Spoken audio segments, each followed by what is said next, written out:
So I think we can get started. We have, again, our illustrious panel with us for this discussion. And as always, we get together ahead of time for a few minutes and talk about what the issues are. And obviously, it always changes every time we do these. There's yet something new. So I'll do some more introductions in a second, but welcome back in the order on my screen, at least, Peter Chinhang, Carlos Del Rio, and Bonnie Maldonado. And if I could, Jose, see the next slide. I think we have another slide. So it's not me frozen today. This is earlier in the pandemic. This is from June of 2020. When I did my first of these dialogues. This is with George Rutherford, UCSF epidemiologist, pediatric ID person, who at the time was making the remarkable statement that we should all be wearing masks, not just in patient care settings. So at the time, I think pretty dramatic, but he was right. And in my background in this one, you can see my yellow cat, Marley, who joined us for that dialogue. I try to keep him away from these days. Can I go back to the title slide there, Jose? Good. Okay, so we're going to talk about viruses. I think we should just kind of call this virus dialogue because it's been the case that we've wandered with the latest virus of the week, but I don't think we could design a panel better than we have today. I'll let them introduce themselves, but I think, you know, in every case, these guys are people are really real experts, and maybe call out especially Bonnie Maldonado, who was on the NewsHour last night, my source of all information. But every one of the people that are going to be here today, as you all know, if you've been part of these dialogues before, are really international experts. And so we're going to try to wander around with the questions, but we'll try to save room for questions from the participants. You can do that on your Q&A function. I'll try to watch those as we have time. We usually kind of run out of time, but let's introduce the panelists, starting with Peter. Hi, everybody. My name is Peter Chinhang. I'm an infectious disease doctor at UCSF and do some clinical trials with investigational drugs with COVID during the pandemic, but also most recently have been administering tecovirimat for monkeypox. Great. We'll talk about that. Carlos. Yes. Hi, Paul, and hi, everybody. Carlos Del Rio from Emory University, and longtime HIV investigator and clinician, and now lately COVID, and now also monkeypox. So we have gone from pandemic to pandemic to pandemic. I tell people this is my fourth pandemic in my lifetime as an infectious disease physician, because there was also influenza 2009. So fourth pandemic of my life as an infectious disease physician. Great. Yeah, I think we've all felt the same way. I thought I would just have kind of one with HIV, but now we find ourselves in the middle of several simultaneously. Bonnie, Yvonne Maldonado, tell us who you are. Hi, I'm a pediatric infectious disease epidemiologist at Stanford, and I started my career working on polio eradication and prevention of mother-to-child transmission of HIV. And of course, over the years, we've pivoted quite a bit to other vaccine-preventable diseases, including COVID and now monkeypox. Super. So I want to thank the IAS, International Antiviral Society USA, in advance. I sometimes forget at the end of the program, but Donna Jacobson, who's listening in, and Jose Francisco, who has been just great at getting us all organized and keeping us on schedule. So let's jump into it, and we could hit any one of these viruses, but let's start with COVID. That's the driver for these dialogues. In terms of new developments, things that we're hearing about, I think maybe let's start talking about some of the newer boosters that are starting with Pfizer, probably soon Moderna. Who wants to jump into talking about COVID boosters? Well, I can say something about Yep. pediatrics. We just saw data today on the secondary outcomes of the under the 6 months to 4-year-olds, and the efficacy looked like it was about 73% preventing symptomatic infection based on the trials that were done earlier this year. And the work in overall has been to provide variant bivalent boosters in the fall. I think there's Omicron and Delta, BA4, BA5 that are in the works. And just for all of you to know that BA4 and BA5 share the same antigenic spike protein makeup. So when you get one, you get them both.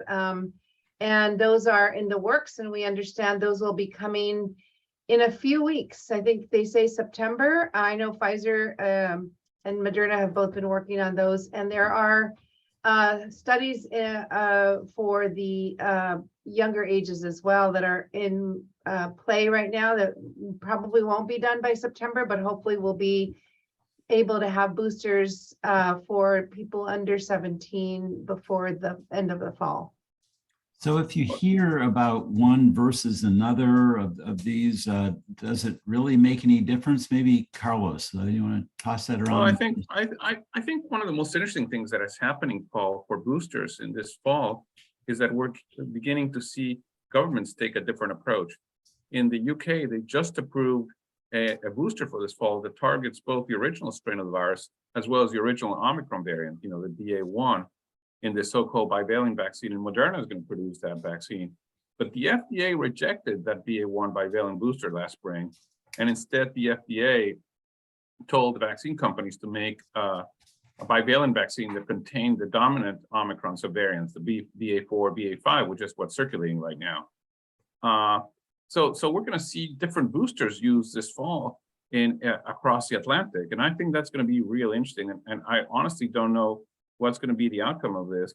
The FDA is relying on neutralization and immunogenicity data derived from mouse data. There's very little data on humans, and to make this leap of faith. So it's going to be interesting to see what happens. And I think it's going to be, we don't know if BA4 or 5 is going to be circulating in the fall. So it's going to be a leap of faith, quite frankly. But likely the case that even if it's not the dominant one circulating in the fall, that the BA4/5 vaccine would have some value still. Is that a good guess?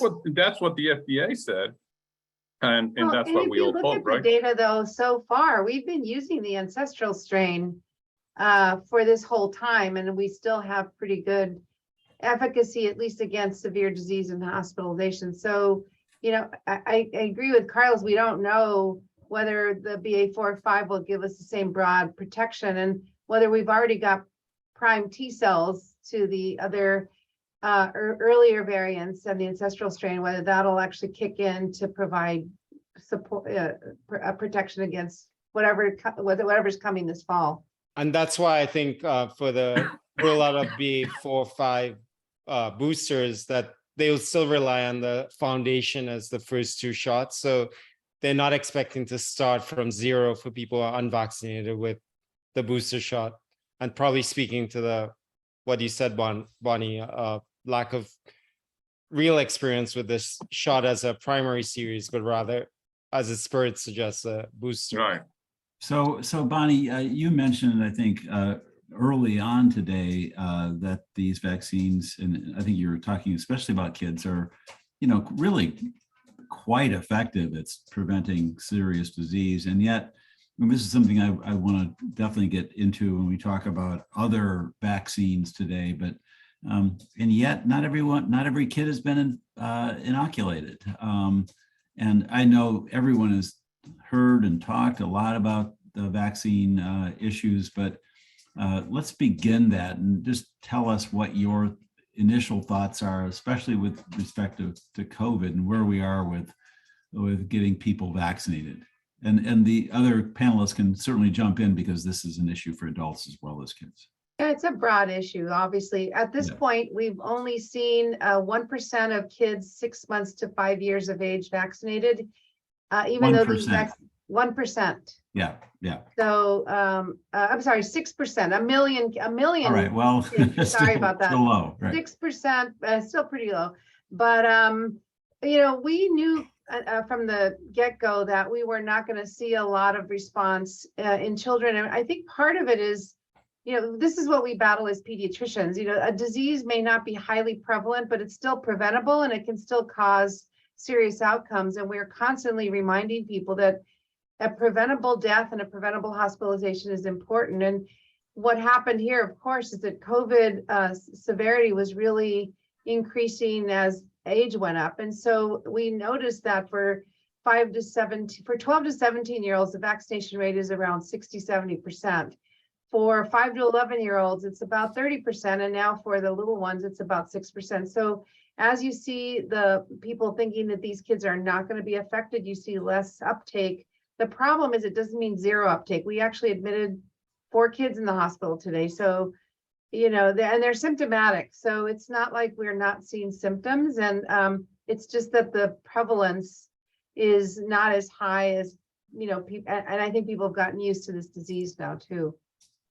So I see a question in the Q&A, and by the way, to the people that joined us somewhat late, you can post your questions. I'll try to watch for them, and we'll try to get to as many as we can. But there's a COVID question.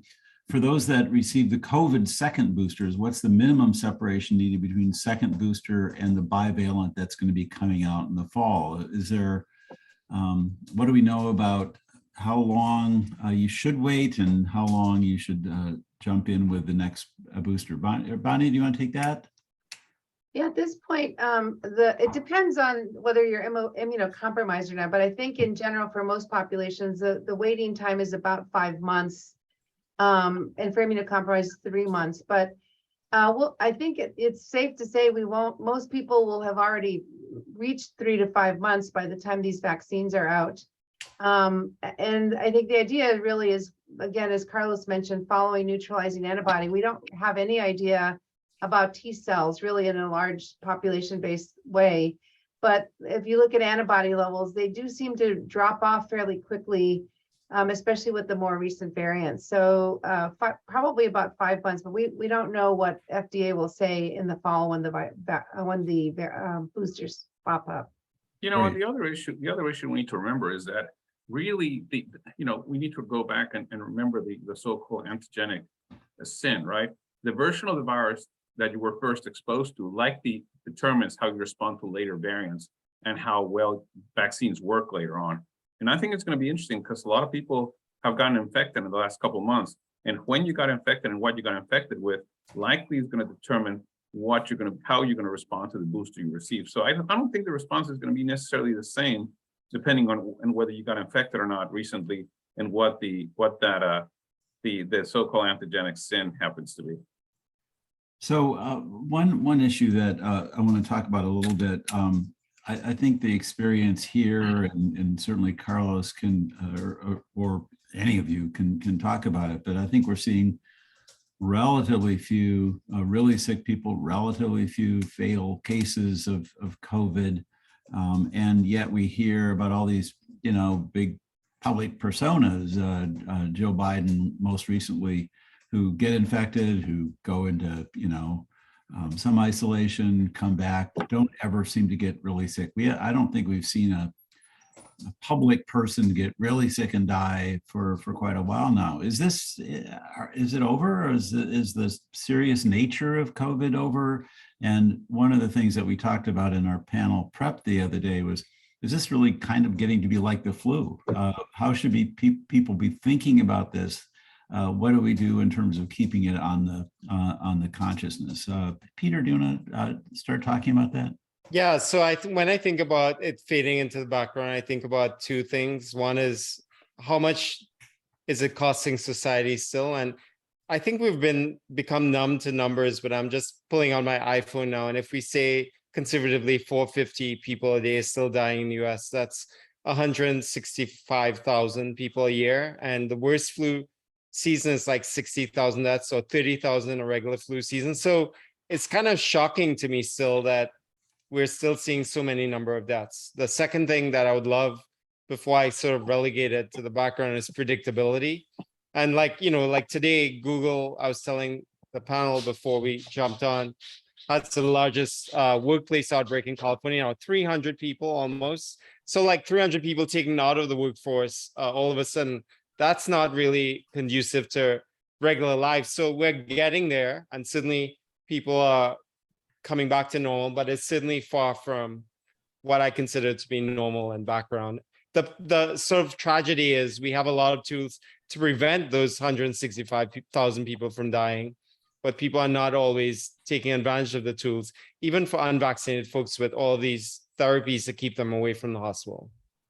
The other issue I think that we keep talking about, and there are more and more data showing up, is what are the long-term impacts of infection, whether or not you're symptomatic? And we're seeing, the risk is not super high, but there's definitely a risk of long-term inflammatory, cardiovascular, and other effects on pediatric and adult populations. Now, the numbers we don't know yet may not reach 5 or 10%, but that's still a lot of people if everyone gets infected. And the good studies that have been done with using unvaccinated controls have shown that the background rate of these symptoms is really higher, or vaccinated controls who are not infected is higher for people who have been infected, and strikingly, even for asymptomatic individuals. So we don't know what this virus can do to our overall systemic response in the long term. Yeah. And one other point before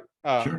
I thought that was wild that in the last few days, Lancet Psychiatry came out with a study that sure it has limitations because it's observational, but again, it speaks to Bonnie's point of these long-term effects, specifically around neurological disease. And in 2 months, I think a lot of this is like 1 million people, and looking at 1 million people, including controls of non-COVID respiratory disease.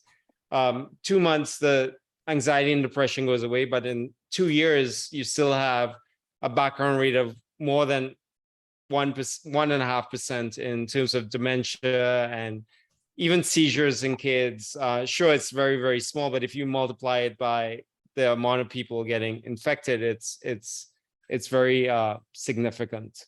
Yeah, so really good discussion. So the questions now in the Q&A, and we've talked about this as a panel before, but the issue of rebound. Let's talk about COVID treatment rebound, because we've heard that many people, I think including President Biden, took Paxlovid, had at least an antigenic rebound.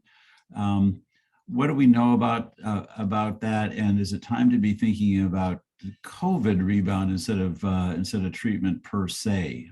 Who wants to jump into that question? Well, I'll start. Let me just say that, yeah, I think the term we need to use is COVID rebound, because we know that rebound even occurs if you don't take treatment. In people that just have an infection, about 5% of them actually have a rebound. In other words, they get better and then the virus or the symptoms come back. But in those that virus or symptoms come back, they rarely have very high viral loads that make them actually infectious. I think we see rebound also with antivirals, and we also see them with monoclonals. So you can see it in almost any treatment. But at the end of the day, I think the data on treatments is really good. And I think we need to get people to realize, I hear so many people saying, well, I'm not going to get treated because I'm going to get rebound. It really doesn't make any sense, because the data is treatment still very effective. We have to say, yes, Biden had COVID and he did fine, but he got treated also. I mean, let's not forget, this is not, when you compare Biden versus Trump when they got COVID, Yeah, about exactly. the same age. Think about the clinical course. Think about how different. And the difference is, the difference is one was vaccinated, one wasn't, because Trump was before vaccines were available. Trump got a monoclonal, and I think that was clearly life-saving for him, but he also got other therapies, including remdesivir, steroids, and other 8 drugs. He was ill, not critically ill, but he was ill enough. He was hypoxic. He was in the hospital and Bethesda Naval. Biden continued being at the White House. He continued working. He was taking Paxlovid, and he did fine. So I think you clearly see how vaccines and therapeutics had significantly altered the course of this infection. Any sense, Carlos, of whether somebody, and this is a question that was in the Q&A, is the treatment rebound from COVID different in people who have been previously vaccinated? Does that decrease the frequency or severity? I don't think anybody knows. I mean, the problem with treatments, Paxlovid, bebtelovimab, molnupiravir, the treatments we have available, is they were all tested and they were all approved based on data on vaccinated individuals. We really have no clinical trial data or no really good data on what happens when you give it in vaccinated individuals. There are some studies, there are some publications now on vaccinated individuals, primarily with Paxlovid, from Kaiser and from Mayo Clinic and other places, and suggest that maybe about 10% of people who are vaccinated get the rebound. But again, we may be, it may be biased, maybe totally an ascertainable bias. We really need better data. And this week, the FDA did ask asked Pfizer to do a 10-day trial. Surprised they haven't done it already, but they asked them to do a 10-day trial. It'd be really interesting to address Carlos's question. I don't think they can find any unvaccinated patients anymore, but it would be really nice to be able to have those data and see what 10 days does to mitigate some of that rebound effect. So yeah, I mean, nobody really knows if 6 days of therapy is what you need to take, right? I mean, got it. And that was one of the questions that came up in the Q&A too. Let's shift, because the question of treatment is coming up for another virus that's been in the news. We've all heard monkeypox or Mpox. Peter, you've been very involved in this. I know that so has Carlos and Bonnie, but do you want to start talking about where we are with that infection, and then we can get into treatment as well as vaccines? Yeah, so people may know that there's an antiviral drug called tecovirimat. It's FDA approved for smallpox in 2019, but not FDA approved for Mpox. So we are using it under expanded access IND, which means that you need to administer informed consent and see the patients at least 2 other intervals, although CDC is making it easier. Right now, we're in the similar strategy as the early days of remdesivir, where we're treating the sickest people with antivirals, even though, conceptually speaking, every antiviral works the best the earlier you treat it. But that's really in the absence of a lot of clinical data. There's good animal studies, there's good safety data. There are case reports. And in my own experience, sure, I'm biased by being a clinician in that way. My clinician hat sees a big effect. My investigator hat says, we don't know because I don't have a control. So we're seeing the first movement towards that. A lot of people are planning studies, but today, actually, the UK announced the same people did recover, and they looked at the use of steroids. Their first randomized control study has been announced today in the UK, where they're going to look at people who are less severely ill, and they're going to randomize them, including kids, immunocompromised, et cetera, 500 people. And I think that will really help us feel better about using this medicine. Although I think from a compassionate use, we are using it in the sickest patients. We have a lot of drugs in this national stockpile, like 2 million courses, and might be easier to upscale. And I think part of the motivation for the UK is that we don't have enough vaccines. If we get some better data that it shortens the course, we'd feel better. We can mass manufacture these drugs and use it as a in between, if needed, as vaccines get wrapped up. Great, Carlos. We're hearing a lot about Mpox in the Southeast. What's been your experience at Emory who's getting the infection and how are they coming to your attention? So the first thing to say is that, like in any other infection that we've dealt with, whether it's COVID or now monkeypox or HIV, we're seeing enormous health inequities. The number of African Americans that are being the patients we diagnose with this infection in the country as a whole is in the 60%, and down in Atlanta, for example, it's more like 80% of our patients are African Americans. The other thing we see is that a large percentage of them, no matter which series you look at globally, 40 to 60% of individuals are people living with HIV.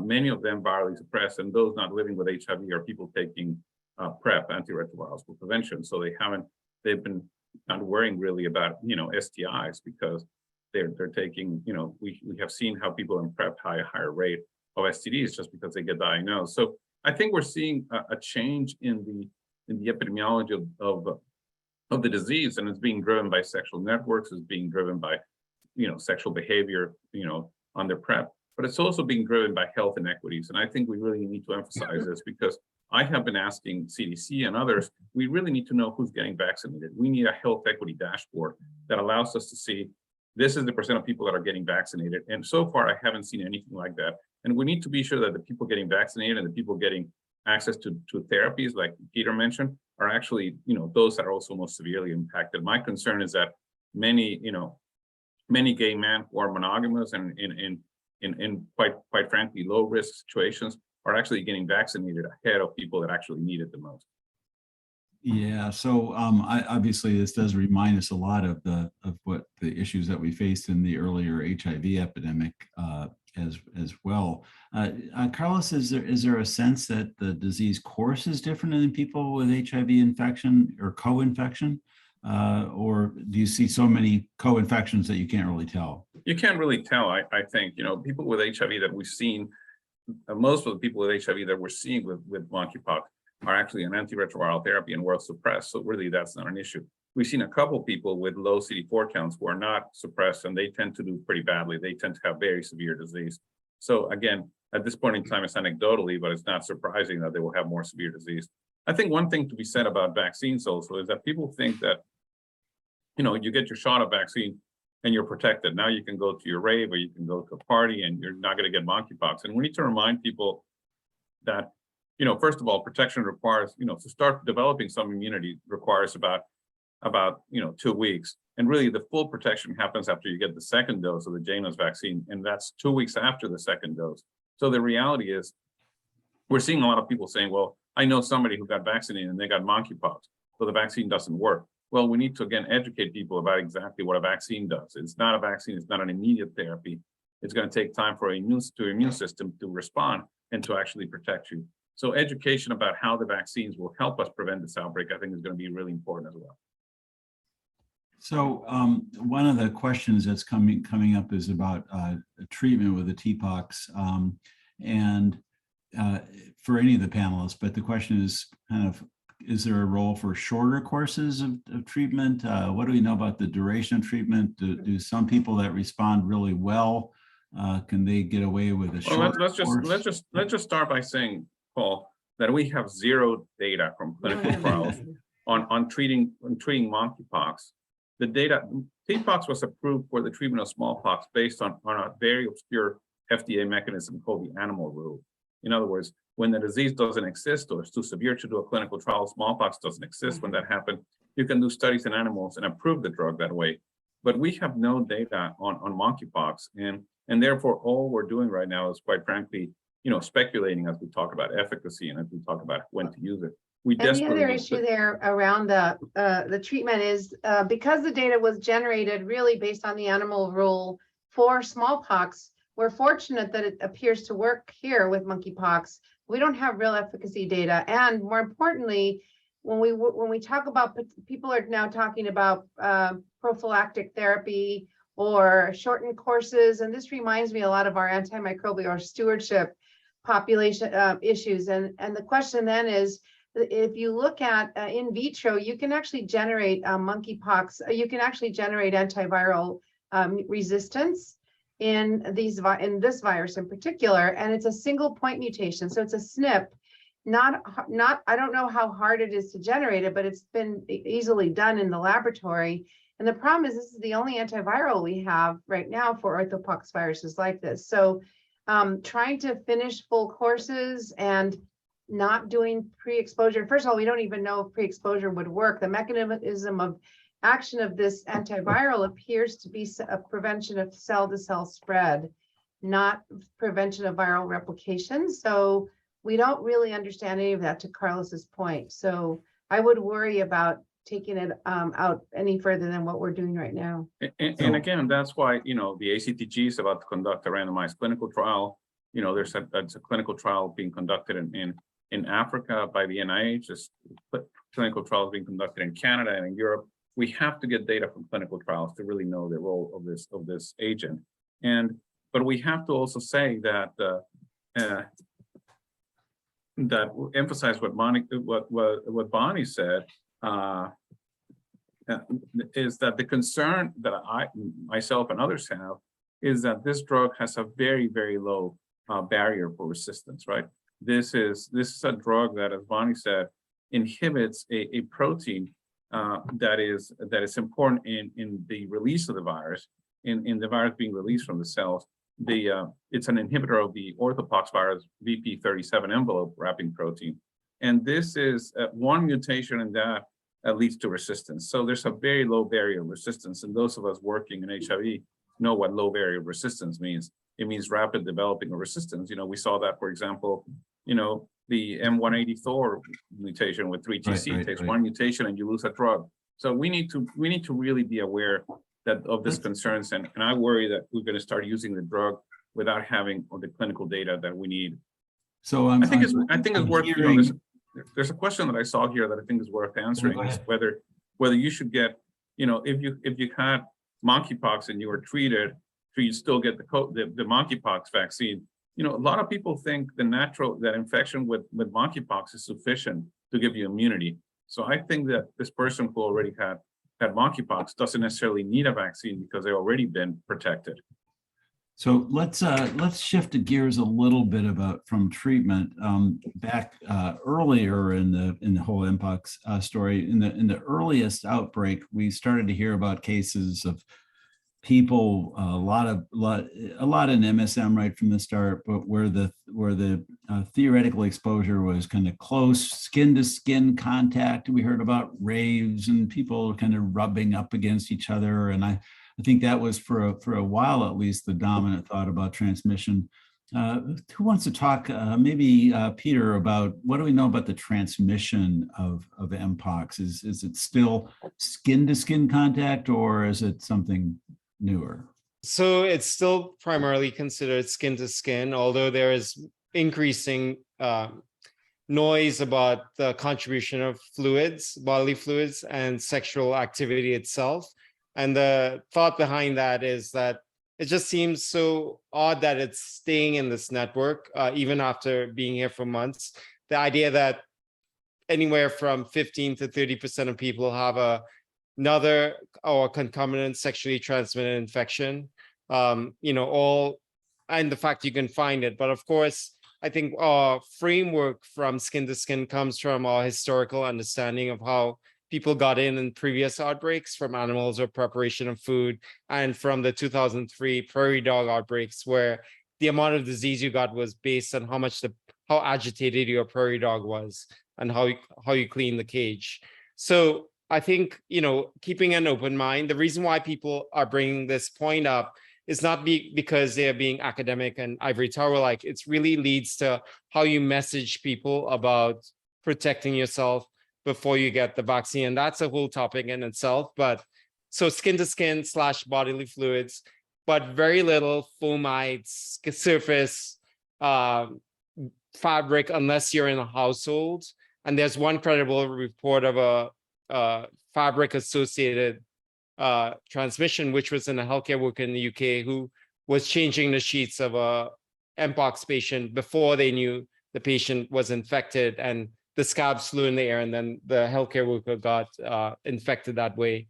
And then, of course, everyone's talking about that patient who was reported, going to the rave and wasn't sexually active, but that's really the exception. That's why it's a case report rather than the rule. So that's how I think about it. I think, Bonnie, there have been 10 kids so far in the US infected. The most recent one was in New York. And then not a lot of people thinking, and in the UK, when they look at their test positivity rate, it's interesting when you look at household contacts and when they did all their kids, 0.6% positivity rate, which as opposed to 50%.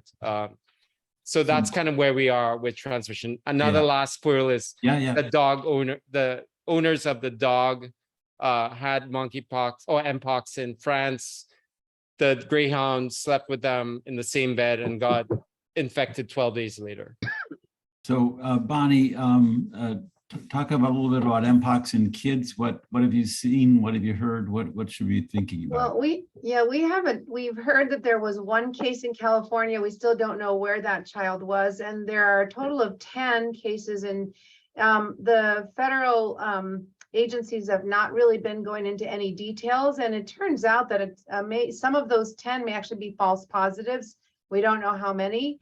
And today or yesterday, and I can't remember, there was guidance around retesting people who don't fall within the normal case definition if they're positive, because if they have, especially if they have a high CT value, to retest, because there has been evidence of false positives. So again, we think that the risk is low for people outside of that intense contact.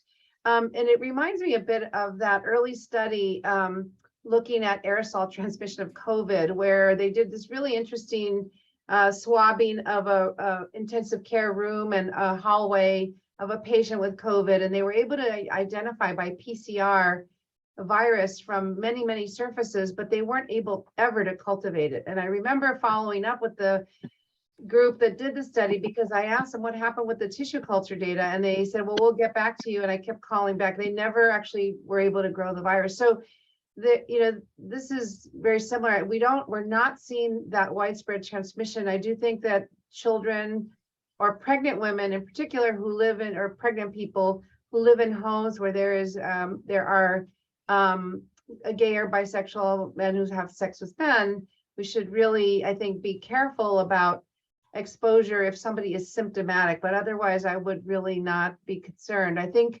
the ASPR, the Assistant Secretary for Pandemic Prevention and Responses, has talked about the major group that she wants to have vaccinated as a priority is the 1.6 million MSM in the US. And that, we think, would be probably the most reasonable thing to do given the supply of vaccine that we have at this point and the highest risk population, not only for their own networks, but for spread into other communities. So no need to keep your mail on your porch for 24 hours, the way we talked about it. Oh my, don't even want to think about those days. With COVID.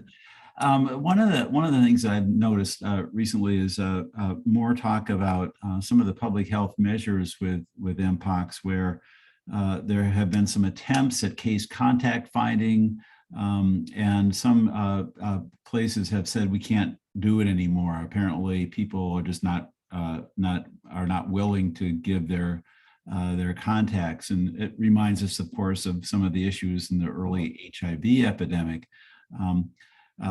Thoughts about that, and whether there's any other approach to prevention that we should be thinking about? Well, I think it's really important to think about a harm reduction approach, right? We really need to think about, first of all, what Bonnie was mentioning. I worry about discrimination. I worry about stigma. I worry about somebody, if somebody has not come out as an MSM and all of a sudden calls work and he has to report that he's going to be out for the next 4 weeks. Well, what do you have? Well, I can't tell you. What I know, if you're out for 4 weeks, it must be monkeypox. All of a sudden that person is outed, not only having an infection, but also as being an MSM. And that could potentially have consequences for that individual, not necessarily in our country, but in many other places it could. In some countries in Africa, it could land you in jail. It's criminal. So I do worry about stigma. I do worry about discrimination. I do worry, MSMs could be the major driver of the epidemic that we're seeing in Nigeria. We just don't know because, again, this is not very open in many African countries. So we really need to understand that a lot more. So I worry about stigma and discrimination. I also worry about making sure that we keep, again, I said it before, equity at the front line, right?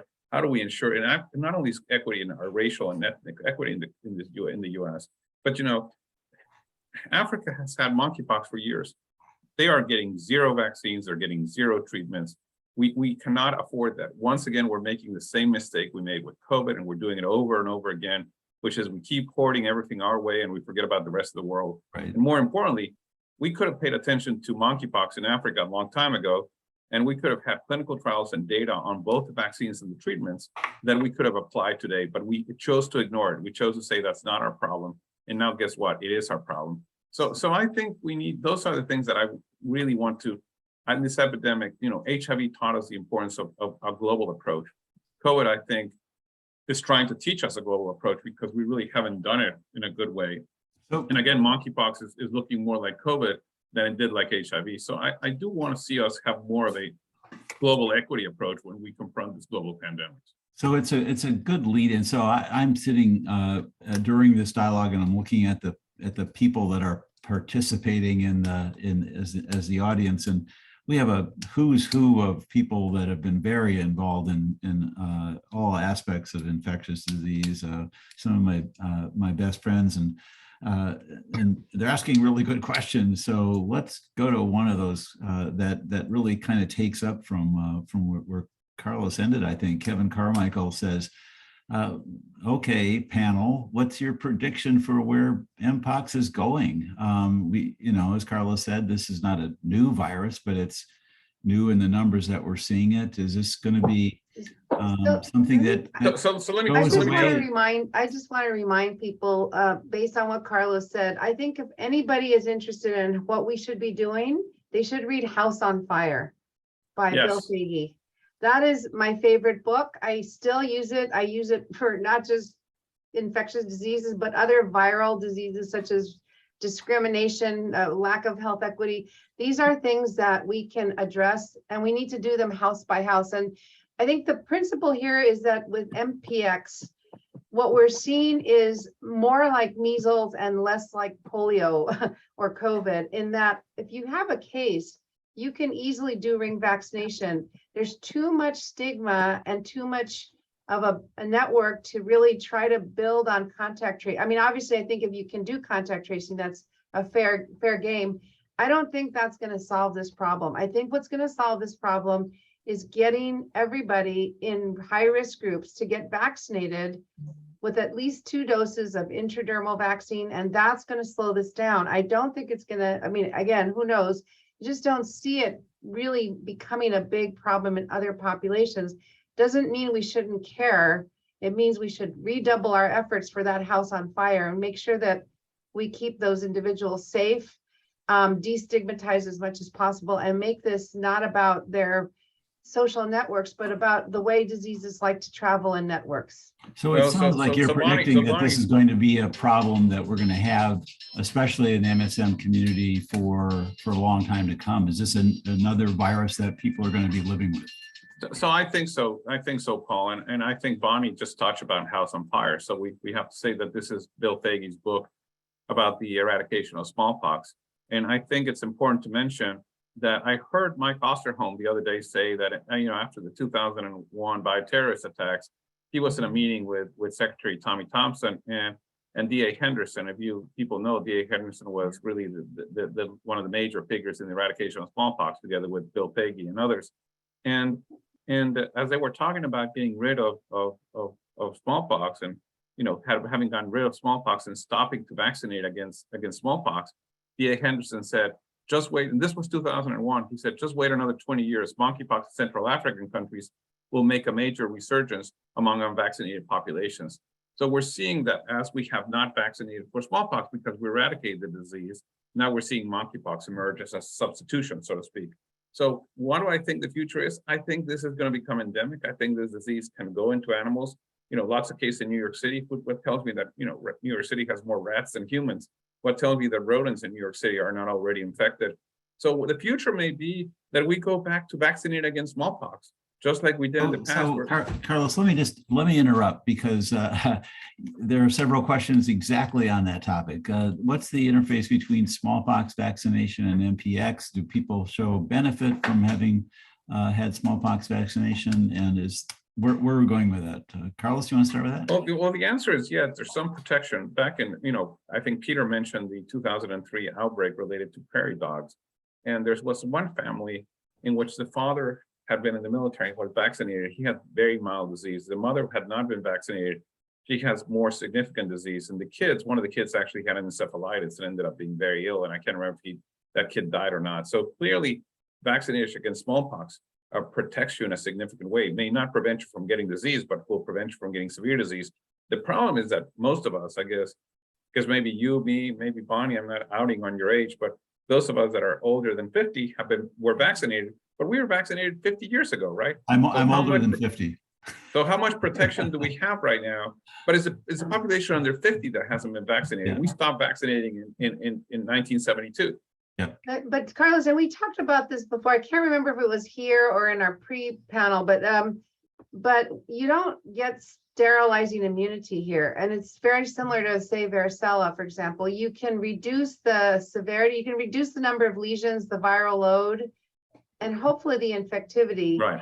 But you're still going to have some lesions. And I think vaccination, again, is probably going to really make a big dent in transmission for sure, but it's not going to keep this virus away. And I think the other issue is around our hand waving around equity, and yet we're looking at international global organizations, civil society organizations that still haven't been able to deliver on COVID. And we need to, I don't know what it's going to take for the World Health and COVAX and Gavi and all of the other multinational or global groups to get together and really build a policy where they can actually come up with ways to finance. The Pan American Health Organization has a revolving fund for vaccines that has been unparalleled. It was started by Ciro de Quadros from Brazil.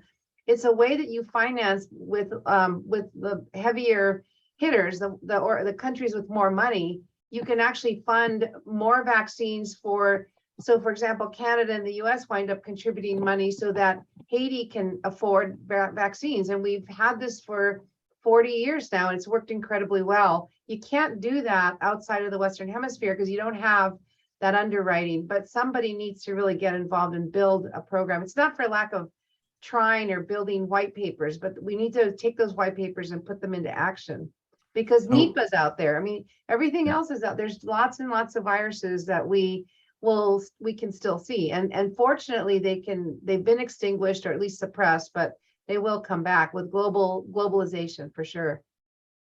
So an interesting question from Les Squires. Is monkeypox, is mpox common enough that maybe people that are getting PrEP should be encouraged to have the vaccine? I would guess the answer is going to be yes. Is that? The answer is absolutely. That's one of the highest risk groups that should get vaccinated. Yeah. Peter, your thoughts on that? Yes, absolutely, 100%. But I really want to give my perspective on equity too, just from, it is really striking that it's so heavily affecting communities of color. And you have to wonder if it's because we're not doing as good a job at diagnosis. So the people who are seeing are the sickest of the sick or the obvious disseminated cases, because at some point you'd expect the other communities to come up. So it's really mystifying to me, and it's really complex. And I worry about that, just like Bonnie and Carlos are, because first of all, in vaccines, like right now it's pop-up clinics, you get a vaccine, nobody knows when it's coming. You take the day off of work and you chase the vaccines all over the city to find it. People who are working, who can't take time off work, they're not going to be able to get a vaccine. Number two, they're declaring their sexuality by lining up in a public line to get the vaccine or even asking for the test. So I'm really worried about all those things. Coming back to your question of, is it going to go away? I think it's not going to go away, unfortunately. And yes, so we have to focus back on vaccines because at least it's a little bit more agnostic. It could be bundled with other things that might be disentangled more from somebody's sexual identity. And I assume stigma is going to be a much bigger issue in Yeah, some and Paul, settings if you than think others. about the way we dealt with HIV in the early days, I was at the CDC at the time, and we set up all of the seroprevalence studies here in Northern California. And a lot of what we did was really track people at risk, and you build things in. You don't opt in, you opt out. Right. And you build things out in a destigmatized way. We built rapid testing in labor and delivery. It was impossible to get people to do it because the risk was not as high as in other populations. But in the end, it became standard of care. It took a lot of work, but if you make it a standard approach for populations, in this case, we don't have enough vaccine right now, but we build it into the highest risk group right now and make it standard. It's not something that you're being, judged about. It's just part of your routine care. I think that's the easiest way we can build these things out. So just for the future of these discussions, I would note that we're getting a ton of questions about MPOX. So clearly there's a lot of concern, a lot of uncertainty out there. So I think one of the things that we want to keep doing as we continue these discussions is focus on that. So I'm glad we're seeing the questions that we are. I haven't been seeing a lot of questions. But I have seen one comment that we're not going to dig into today. I'm going to ask people not to comment on the CDC restructuring and the politics of all of that. Maybe we could devote a separate panel to that at some point. We won't have the answers anyway. Yeah, we won't have the answers right away. But questions about polio. So another virus, and I have my little list here in front of me of viruses. We're not really going to talk about HIV anymore, I guess, today. But Bonnie, start us talking about polio a little bit. It's been in the news. Again, this morning we see, kind of sampling sewers in hospitals in New York City. What do we know about this current discussion? Yeah. Well, so basically so we know polio can be eradicated. Its only natural reservoir is humans. It is one of the enteroviruses, and we have two great vaccines. Now, in 1988, when the World Health Organization said we would eradicate polio, there were a lot of dollars put into that. And this is why I know we can do all these other diseases. It happened to have really big names with really big bucks to back up the ability to vaccinate literally every child in the world. So we've almost gotten rid of wild polio. There's only been 22 cases of wild polio in the world this year, 6 last year. But what we're seeing is we try to de-escalate the use of live vaccine viruses, because the live vaccine virus, it can mutate and become neurovirulent again. It takes some time and circulation and replication, but it can become neurovirulent and it can cause cases. So this year so far, we've seen about a little over 200 and some cases of vaccine-derived polio in the world, primarily in countries that have low vaccination rates and are using still the live vaccine. We have not used the live vaccine in the US since 1999 because it rarely causes polio. For example, there were 100 cases in the 90s. So out of 10 years, there were 100 cases due to the vaccine virus. So now we use only killed. So this is another example of equity, getting the vaccine, getting the killed vaccine out to as many people as possible will eventually reduce circulation of the live virus. What happened in New York, likely, we don't know for sure, but this was a young 20-year-old man, unvaccinated, who developed paralytic disease. I understand he's recovering or recovered. And ultimately, I did talk to the New York State health officials, and there was no cooperation from that community regarding contact tracing or any of that. But I asked them to start doing wastewater sewage testing. They were starting to do sewage testing because you can actually detect, it's an enteric virus, so you can detect it in wastewater. And they were able to at least build kind of like a John Snow cholera map of where the virus was sitting in the communities, and they finally found it primarily in 1 or 2 counties. But this is a virus that rarely causes paralysis. So you see one paralytic case, you've probably got 100 or 200 more people who've already been infected. Now, if you're vaccinated, you are not going to get paralysis, but you are going to be infected and shed and spread to others. So vaccination truly, as Carlos said earlier, this is a disease that you can prevent, but you can't treat. So once you get it, you got it. And so, but if you are vaccinated, I've only heard of one case in the last several years, in decades, of a young adult who got disease after being fully vaccinated. This is somebody in her mid-20s who went to a country where there was still virus circulating. So I think because of high force of infection, that person probably developed disease. And this is why we recommend that people who are going to countries where they're still using the live vaccine virus get a booster dose of the killed vaccine. So I'm hoping that in that community where the 20-year-old was infected, was paralyzed, the vaccination rate of 2-year-olds was 60%. That is a setup for kids to get paralysis.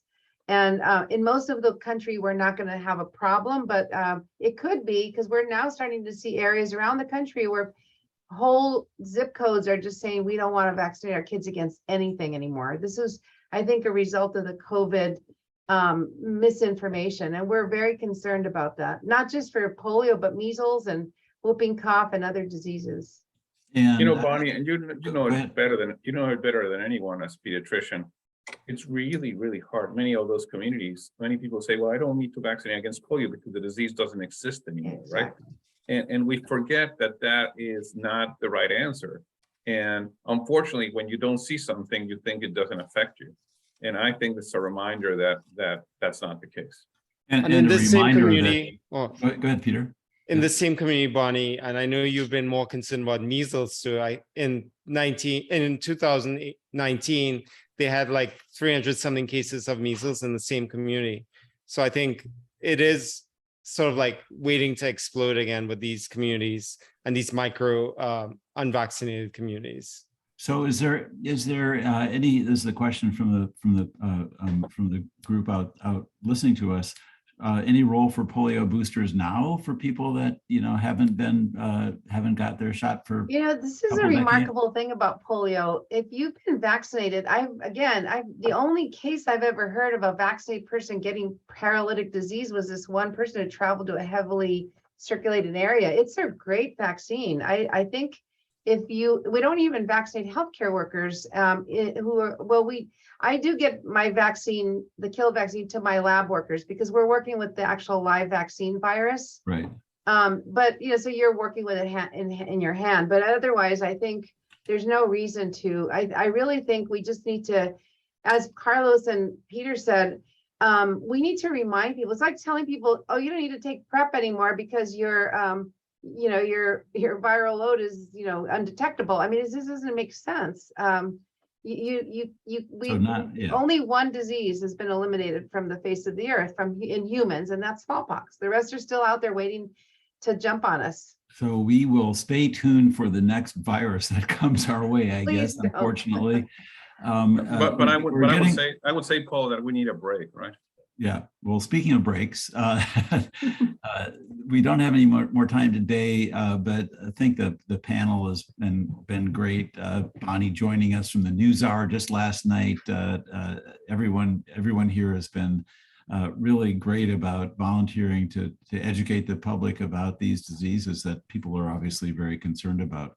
This was our 25th of this kind of dialogue as an organization. It's been remarkable. Again, thanks to Donna and Jose for our staff for putting these together. The organization does other programs, webinars coming up on Mpox, and you can just log on to our website, IAS-USA.org, and get a sense of that. The audience today, we pushed about 300 people, and again, I wish I could go through the list because it's really a nice roster of leaders across the country. So thanks for the participants. I think we're likely to come back with another one of these dialogues if we can get Peter and Carlos and Bonnie to agree. So far, they've been very willing and been great panelists. So. Again, thank you for your participation and thanks for your questions. I wish we could have gotten to more, but we'll talk to you soon. Thank you very much. See you later.